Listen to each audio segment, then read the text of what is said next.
Hello hello hello hello.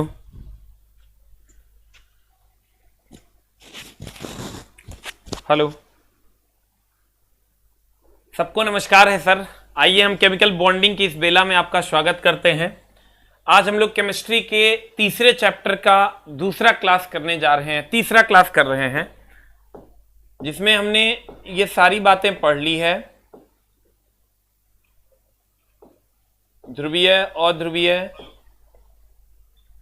एकल सहसंयोजक बंधन, द्विक सहसंयोजक बंधन और त्रिसहसंयोजक बंधन।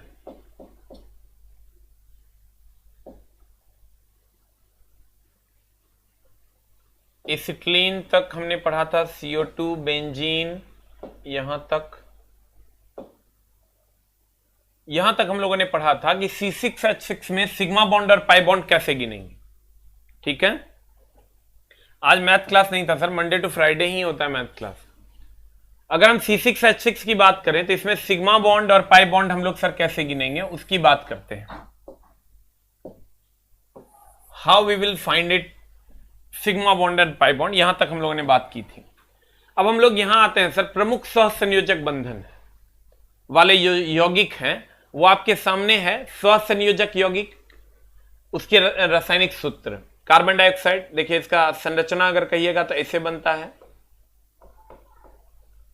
ये सहसंयोजक यौगिक है, ध्यान दीजिएगा। अगर हम कार्बन डाइऑक्साइड की बात करें, कार्बन डाइऑक्साइड की बात करें सर, तो कार्बन डाइऑक्साइड की संरचना कुछ इस कदर बनती है। H2O की अगर बात करोगे तो H2O की भी संरचना कुछ इस कदर बनती है। ये सब सहसंयोजक यौगिक है। NH3 की संरचना की अगर बात करोगे, NH3 की संरचना भी कुछ इस कदर बनती है।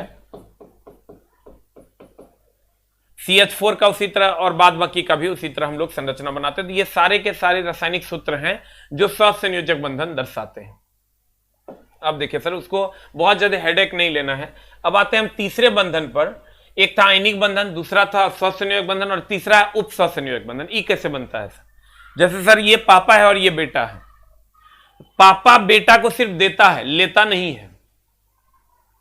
जैसे सर अगर हमने सहसंयोजक बंधन की बात की, अगर हम सहसंयोजक बंधन की बात करते हैं सर,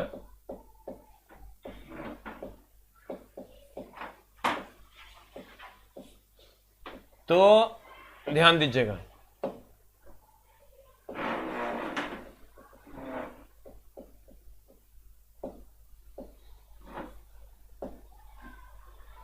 सहसंयोजक बंधन की अगर हम बात करें, सहसंयोजक बंधन सर एक दुकानदार और एक बायर्स और एक सेलर्स के जैसा होता है कि सेलर कुछ बेच रहा है और बायर उसके बदले पैसा दे रहा है। ये इसको पैसा देता है और उसके बदले ये घर की चाबी इससे लेता है। तो ये सहसंयोजक बंधन, देन लेन होता है, एक दूसरे को देता है, दूसरा पहले से लेता है। इसको हम सहसंयोजक बंधन कहते हैं। लेकिन वही अगर आप उप सहसंयोजक बंधन में आओगे सर, वही अगर सर आप उप सहसंयोजक बंधन में आओगे, उप सहसंयोजक बंधन कुछ इस कदर होता है। उप सहसंयोजक बंधन में सिर्फ देता है इलेक्ट्रॉन, लेता नहीं है। उप सहसंयोजक बंधन में इलेक्ट्रॉन सिर्फ दिया जाता है, लिया नहीं जाता। बाप और बेटे का रिलेशन होता है। जैसे बाप बेटा को सिर्फ देता है, लेता उससे नहीं है। इसी को हम उप सहसंयोजक बंधन कहते हैं। इसीलिए इसको हम सर तीर के द्वारा दर्शाते हैं।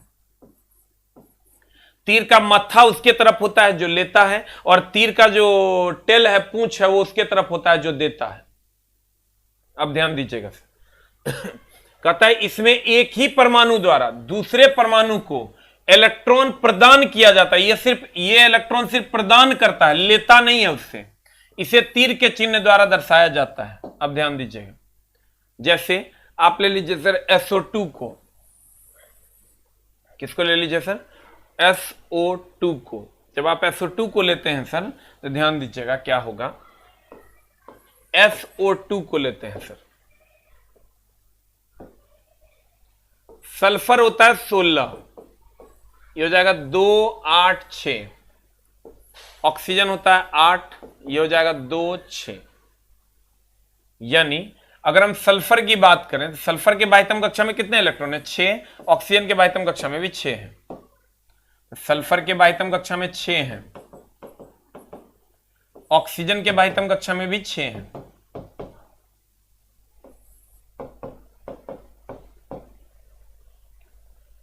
सर गौर फरमाइएगा, अगर ये 6 2 8 हो गया, यहां से ये 6 2 8 हो गया, अब इन दोनों में से किसी को जरूरत है क्या?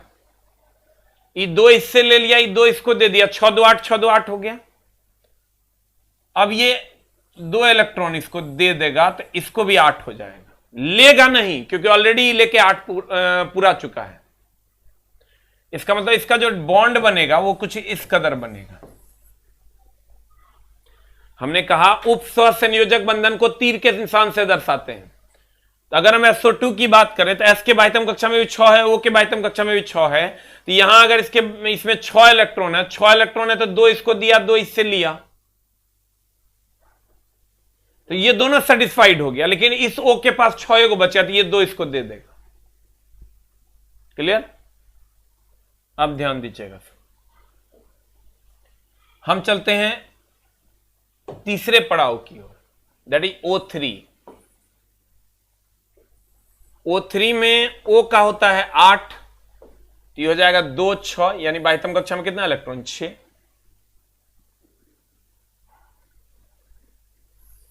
तो ये O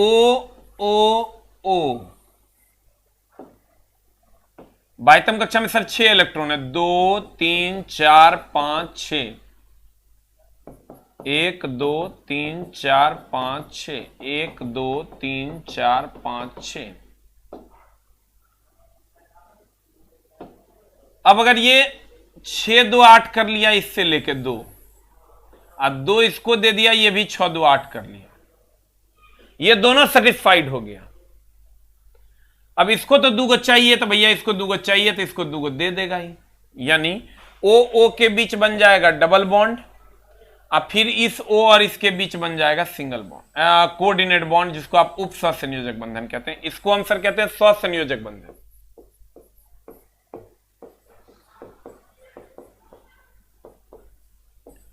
सहसंयोजक बंधन, और इसको हम कहते हैं अपन उप सहसंयोजक बंधन।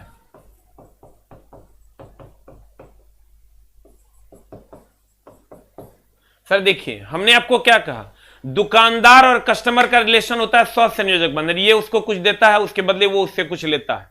बाप और बेटे का रिलेशन होता है उप सहसंयोजक बंधन, जिसमें बाप देता है, बेटा से कुछ लेता नहीं। यहां पर ये सर बाप और बेटे का रिलेशन, ये बाप है और ये बेटा है, बाप को बेटा सिर्फ दे रहा है, उससे लेता नहीं है। यहां पर सर बाप दुकानदार और कस्टमर का रिलेशन, ये इसको कुछ देता है, वो उसको कुछ। क्लियर? अब ध्यान दीजिएगा, उसका आईडी नोट कीजिएगा।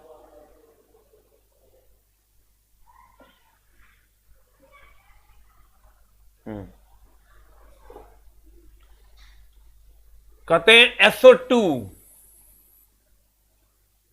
O8 होता है 1s2 2s2 2p4, S16 1s2 2s2 2p6 3s2 3p4। अगर हम SO2 की बात करें, अगर हम किसकी बात करें, SO2 की बात करें,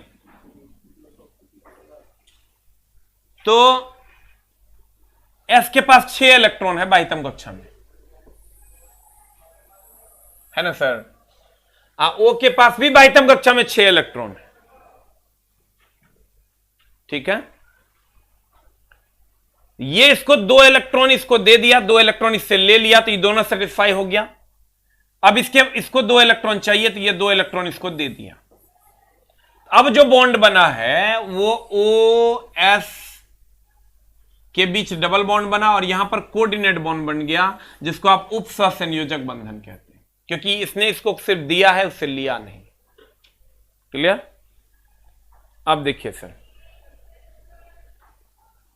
हमने कहा उप सहसंयोजक बंधन में सिर्फ दिया जाता है, लिया नहीं जाता है। फॉर एग्जांपल O3 का लेते हैं, O8 होता है 1s2 2s2 2p6, ध्यान दीजिएगा 2p4 हो जाएगा, अब सर बाह्यतम कक्षा में 6 इलेक्ट्रॉन है। बाह्यतम कक्षा में कितने इलेक्ट्रॉन है? 6 इलेक्ट्रॉन। अगर इसके बाह्यतम कक्षा में 6 इलेक्ट्रॉन है तो 6 और 2 8, 2 को इसको दिया, 2 को इससे लिया, तो ये दोनों का 8 8 हो गया। लेकिन इसके पास 6 को था, 2 को इसको दे दिया, तो अब ओ ओ के बीच यहां डबल बॉन्ड बनेगा क्योंकि 2 इलेक्ट्रॉन की साझेदारी हुई है। ध्यान दीजिएगा, 1 मिनट होल्ड डाउन।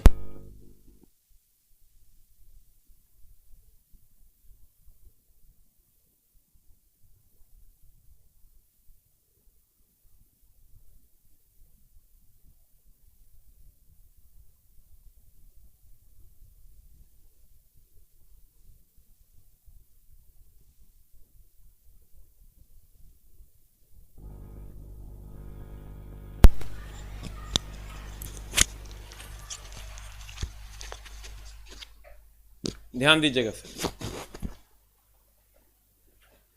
कहते हैं अगर ये ऑक्सीजन के पास 6 इलेक्ट्रॉन है, इसके पास भी 6 इलेक्ट्रॉन, 2 2 का साझेदारी कर लिया, दोनों को 8 हो गया, लेकिन इसके पास 6 होगा तो ये 2 इलेक्ट्रॉन इसको देगा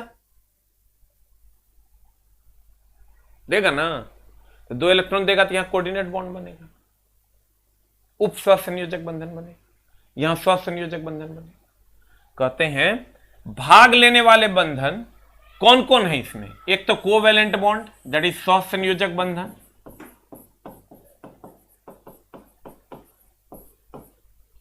और एक कोऑर्डिनेट बॉन्ड दैट इज उप सहसंयोजक बंधन। उप सहसंयोजक बंधन, ध्यान दीजिएगा।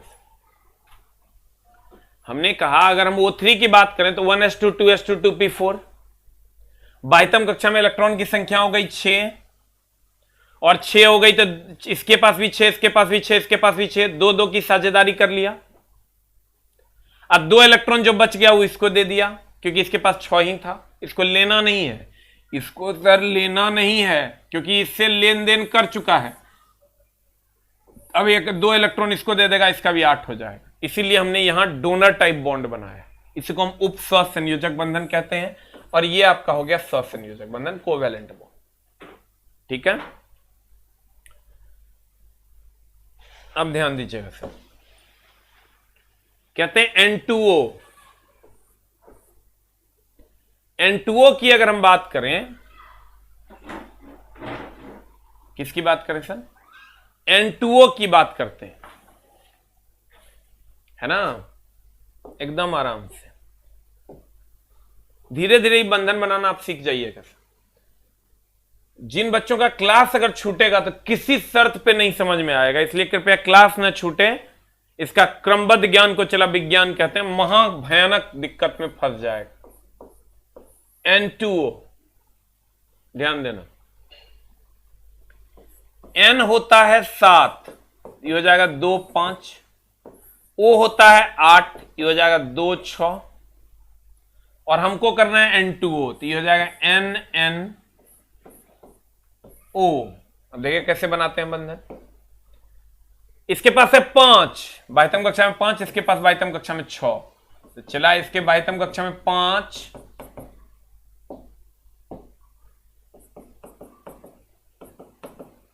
इसके बाह्यतम कक्षा में 6।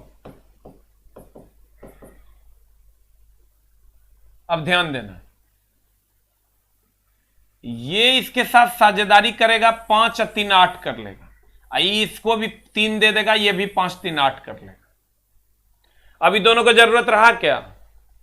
अब इसको लेकिन जरूरत है, तो ये क्या करेगा, ले लेगा 2 इलेक्ट्रॉन। अब यानी एन एन के बीच ट्रिपल बॉन्ड, क्योंकि 3 इलेक्ट्रॉन की साझेदारी हुई है,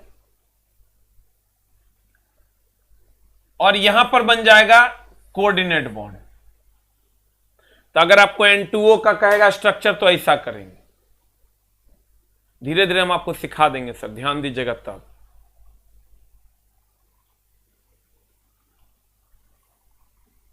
द नेक्स्ट देखिए आपके सामने है N2O। N के बाह्यतम कक्षा में 5 है, तो 1 2 3 4 5, इस N के बाह्यतम कक्षा में 1 2 3 4 5। अब 3 3 3 इसको दे दिया, 3 इससे ले लिया, अब जो 2 इलेक्ट्रॉन बचा वो इसको दे दिया, ये हो जाएगा एन एन ट्रिपल बॉन्ड, अब फिर कोऑर्डिनेट बॉन्ड ओ। क्लियर? अब ध्यान दीजिएगा सर, N2O की अगर हम बात करें तो इसका उपयोग सर हम लाफिंग गैस के रूप में करते हैं, हंसाने के लिए। N2O का उपयोग सब जानता है, बहुत बार का पूछा हुआ प्रश्न है। लाफिंग गैस के लिए हम लोग किसका उपयोग करते हैं? तो कभी कभी N2O दे देता है और कभी कभी इसी को नाइट्रस ऑक्साइड लिख देता है। तो कहता है, देखिए बेचारे हंस रहे हैं, N2O नाइट्रस ऑक्साइड को लाफिंग गैस के रूप में, हास्य गैस के रूप में प्रयोग किया जाता है। ध्यान दीजिएगा सर, N2O की अगर हम बात करें, नाइट्रस ऑक्साइड को लाफिंग गैस के रूप में प्रयोग, हास्य गैस के रूप में प्रयोग किया जाता है। लेकिन अगर इसी N2O में O2 मिला दीजिएगा सर, तो ये एनेस्थेसिया हो जाता है, ये बेहोशी की दवा हो जाती है। ध्यान दीजिएगा, N2O जब O2 से अभिक्रिया करता है, यानी O2 मतलब ऑक्सीजन से अभिक्रिया करता है, तो ये निश्चेतक के रूप में कार्य करता है, जिसको हम एनेस्थेसिया कहते हैं। जिसको हम क्या कहते हैं? एनेस्थेसिया, मतलब निश्चेतक के रूप में कार्य करता है। कहेगा N2O जब O2 से अभिक्रिया करता है तो क्या होता है? तो ये बेहोशी की एक दवा होती है। अब ध्यान दीजिएगा सर, N2O, O2 ये तथा O2 जब प्रतिक्रिया करते हैं या मिश्रण बनाते हैं तो निश्चेतक का निर्माण करता है, जिसे एनेस्थेसिया कहते हैं। एनेस्थेसिया क्या है सर? एनेस्थेसिया की अगर आप बात करोगे तो ये बेहोशी की दवा है। एनेस्थेसिया की अगर आप बात करोगे तो ये बेहोशी की दवा है। एनेस्थेसिया क्या है सर? बेहोशी की दवा है। द नेक्स्ट, अब आते हैं चला ओजोन पर। किस पर आते हैं सर? ओजोन पर। ओजोन क्या करता है?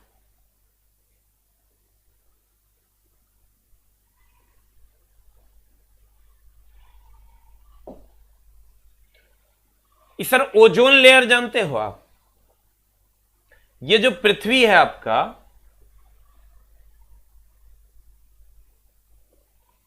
इस पृथ्वी के चारों तरफ ओजोन लेयर है। ये जो पृथ्वी है सर आपका, इसके चारों तरफ आपको ओजोन लेयर मिलेगा।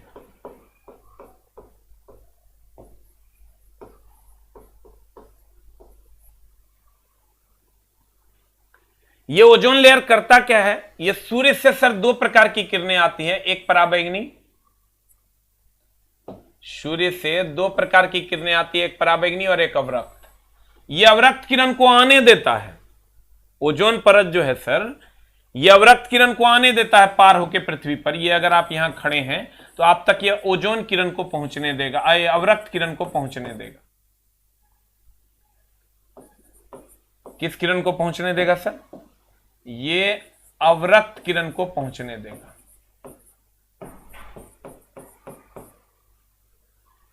लेकिन ये जो पराबैंगनी किरण है ना सर, ये लौट जाता है या इसको अवशोषित कर लेता है।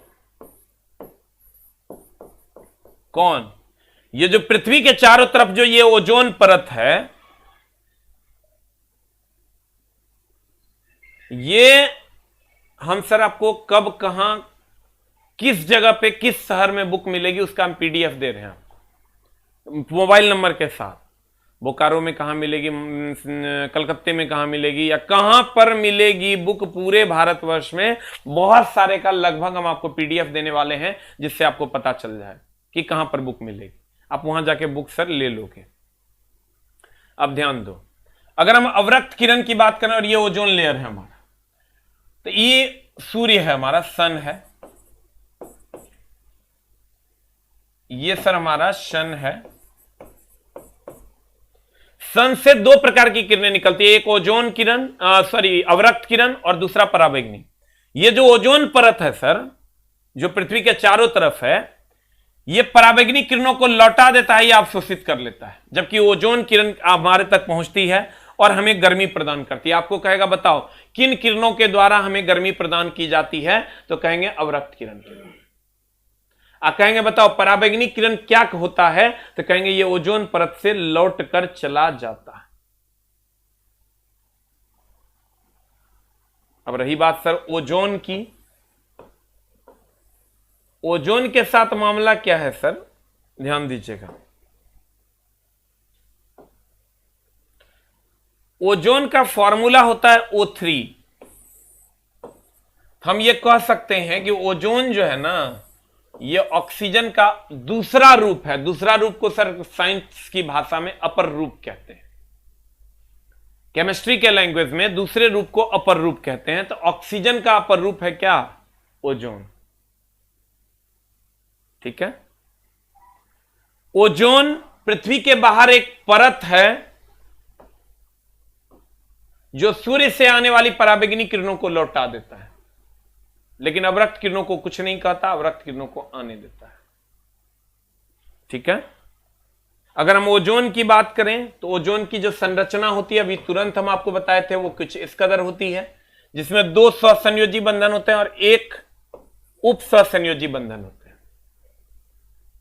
जिसमें 2 स्वसंयोजी बंधन होते हैं और 1 उप स्वसंयोजी बंधन होते हैं।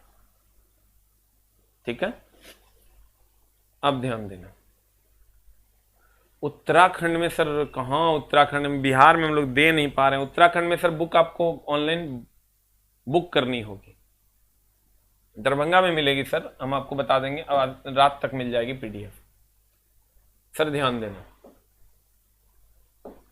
हमने कहा कि O3 आपके सामने है, देखिए O3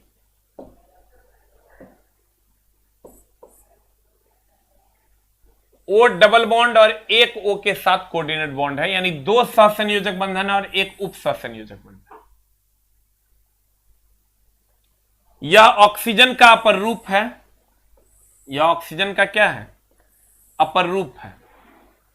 और अगर हम बात करें सर, इसकी गंध होती है सड़ी हुई मछली की तरह, एकदम सड़ा हुआ मछली जैसा गंध करता है वैसा होता है। यह चांदी की चम्मच को काला कर देता है।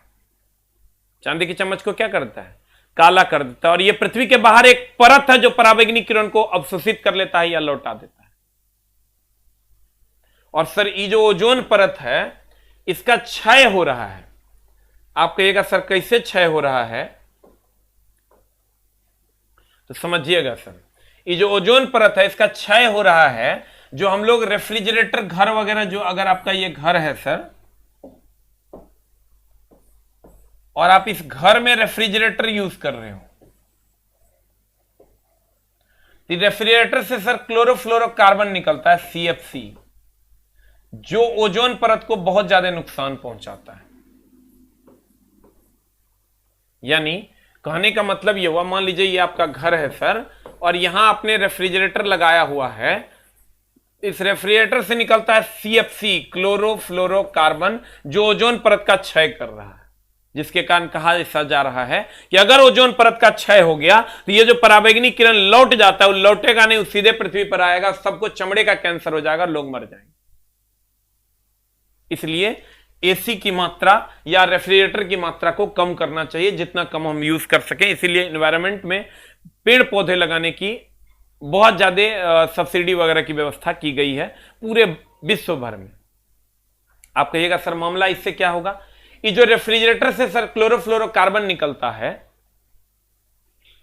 तो रेफ्रिजरेटर या AC हम लोग इसलिए लगाते हैं क्योंकि अब तापमान बढ़ गया है। तो तापमान बढ़ गया क्योंकि ग्लोबल वार्मिंग हो रहा है। अब ग्लोबल वार्मिंग होगा तो सर तापमान धीरे धीरे ग्लोब का बढ़ता जा रहा है, तो लोग उसको कृत्रिम तरीके से कम करते हैं, पेड़ पौधे कटते जा रहे हैं। तो सर उसको कम करने के लिए जो हम लोग रेफ्रिजरेटर लगाते हैं, तो उसका ये हानिकारक प्रभाव क्लोरोफ्लोरोकार्बन निकलता है, जो ओजोन परत का नाश करता है। लेकिन अभी तक हम लोग इसलिए बचे हुए हैं कि ये जो पराबैंगनी किरण है ना, ये ओजोन परत का निर्माण भी करती है, इसीलिए हम लोग बचे हुए हैं, और इसीलिए सरकार ने अनुमति भी दे रखी है। लेकिन कहा फिर भी जाता है कि सर हम लोग ओजोन परत को जितना ज्यादा बचा लें, जितना ज्यादा क्लोरोफ्लोरोकार्बन का इमिशन कम हो, उतना ज्यादा बेहतर है। ठीक है। अब देखिएगा सर, सब जगह का लिस्ट आपको हम दे देंगे सर, जमुई, झारखंड, हर जगह। अब देखिए सर, कहता है यह ऑक्सीजन का अपर रूप है, यह ऑक्सीजन का अपर रूप है, इसकी गंध सड़ी हुई मछली की तरह होती है, यह चांदी की चम्मच को काला कर देता है, यह पराबैंगनी किरणों को पृथ्वी पर आने से रोकता है। Very good. रेफ्रिजरेटर और एयर कंडीशनर से निकलने वाली CFC के कारण ओजोन परत का क्षय हो रहा है। ओजोन परत का क्या हो रहा है? क्षय हो रहा है धीरे धीरे। CFC क्लोरोफ्लोरोकार्बन, CFC क्लोरोफ्लोरोकार्बन के कारण ओजोन परत का क्या हो रहा है? क्षय हो रहा है। अब देखिए सर, नेक्स्ट, चांदी की चम्मच से आप अंडा खाओगे तो चम्मच कैसा हो जाएगा? काला। क्यों? अब सर ध्यान देना, कुछ पॉइंट्स हैं जिसको ध्यान में रखना है। चांदी की चम्मच से आप जब अंडा खाओगे, ये मान लो आपका चांदी का चम्मच है Ag, और ये आपने अंडा खाया, एग, इसमें होता है सल्फर। जब AgS से अभिक्रिया करता है ना सर, तो Ag2S का निर्माण कर देता है जिसका रंग काला होता है।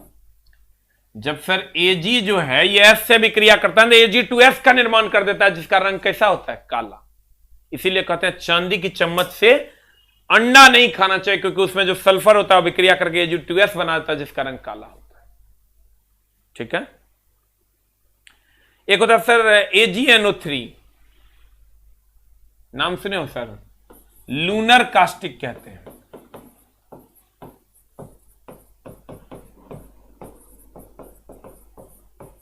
AgNO3 that is lunar caustic. इसका उपयोग अभी मतदान चल रहा है सर, इसलिए इस बार पूछ सकता है। मतदाताओं को के उंगली पर स्याही लगाने के लिए हम लोग इसका उपयोग करते हैं। देखते होंगे ऐसे करके लोग फोटो खिंचाते हैं। मतदाताओं की उंगली पर स्याही लगाने के लिए हम लोग सिल्वर नाइट्रेट का प्रयोग करते हैं, दैट इज AgNO3 का प्रयोग करते हैं, लूनर कास्टिक का प्रयोग करते हैं। ठीक है।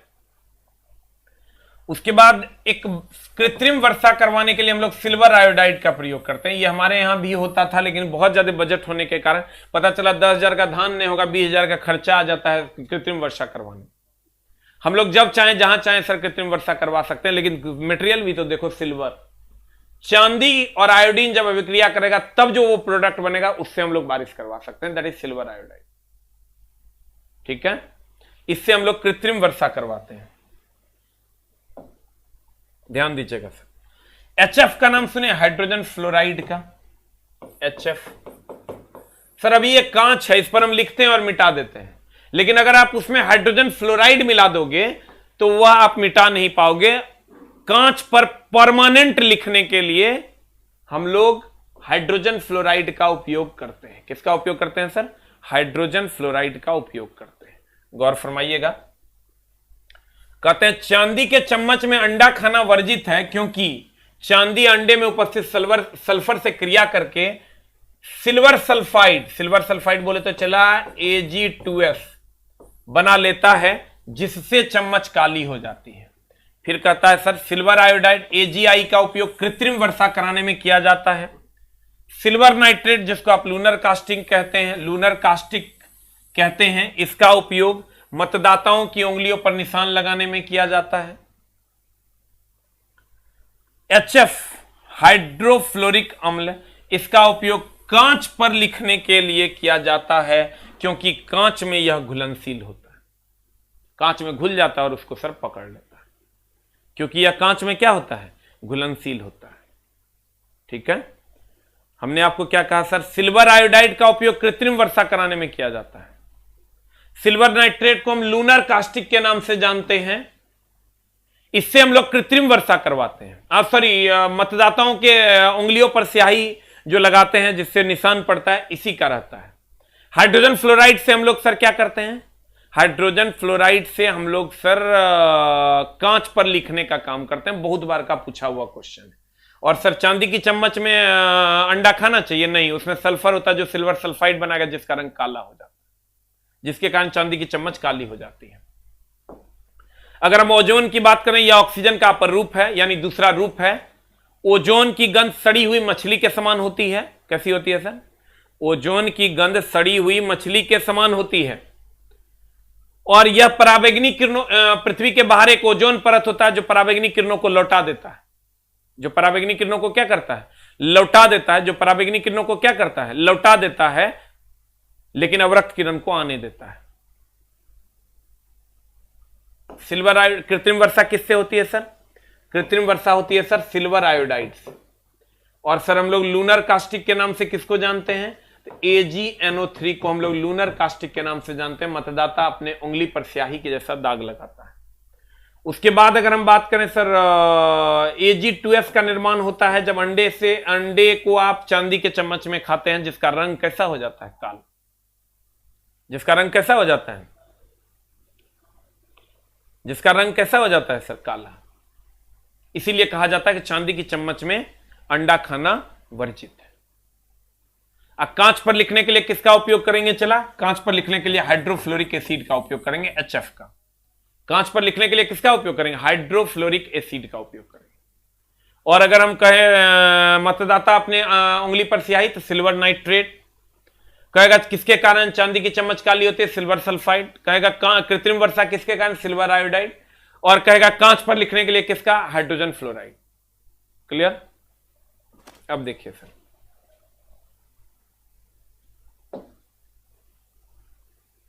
अगर हम ओजोन की बात करें, यह ऑक्सीजन का दूसरा रूप है। इसमें आपके सामने है सहसंयोजक बंधन की संख्या। अगर बात करोगे तो सहसंयोजक बंधन की संख्या हो जाएगी 2 और उप सहसंयोजक बंधन की संख्या हो जाएगी 1। N2O O2 का अगर N2O की बात करें तो यह हास्य गैस है। N2O जब O2 से विक्रिया करेगा तो इसको सर हम कहते हैं क्या?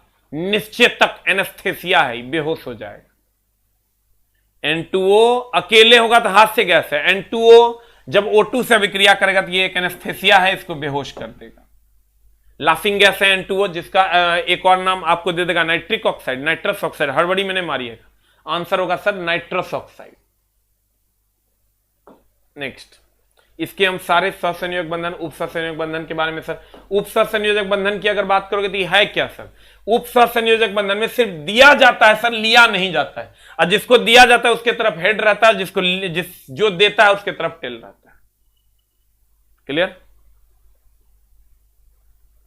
बोलेंगे उप सहसंयोजक बंधन में सिर्फ देगा, लेगा नहीं। और सहसंयोजक बंधन में देगा भी और लेगा भी। और देने से घटता नहीं। अगर दूगो किसी को दिया तो मतलब समझो दूगो तो उसके पास आई है, दूगो दूसरे का हेल्प भी हो। क्लियर? ओजोन ऑक्सीजन का दूसरा रूप है। इसकी गंध सड़ी हुई मछली के समान होती है। कैसी होती है सर? सड़ी हुई मछली के समान। और क्लोरोफ्लोरोकार्बन की बात हम कर रहे थे सर, सारा लिस्ट हम आपको सर दे रहे हैं टेलीग्राम पे कि कहां पर बुक मिलेगी। अगर हम क्लोरोफ्लोरोकार्बन की बात करें सर, क्लोरोफ्लोरोकार्बन की बात करें तो क्लोरोफ्लोरोकार्बन से ही सर ओजोन परत का नाश हो रहा है। अगर आप इसको बचाना चाहते हैं तो पेड़ पौधे लगाइए। वो तो हम ग्लोबल वार्मिंग में पढ़ाएंगे सर, कैसे आप इसको बचा सकते हैं।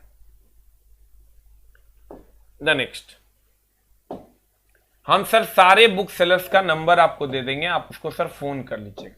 N2O अकेले होगा तो लाफिंग गैस, N2O O2 से भी क्रिया करेगा, एनेस्थेसिया।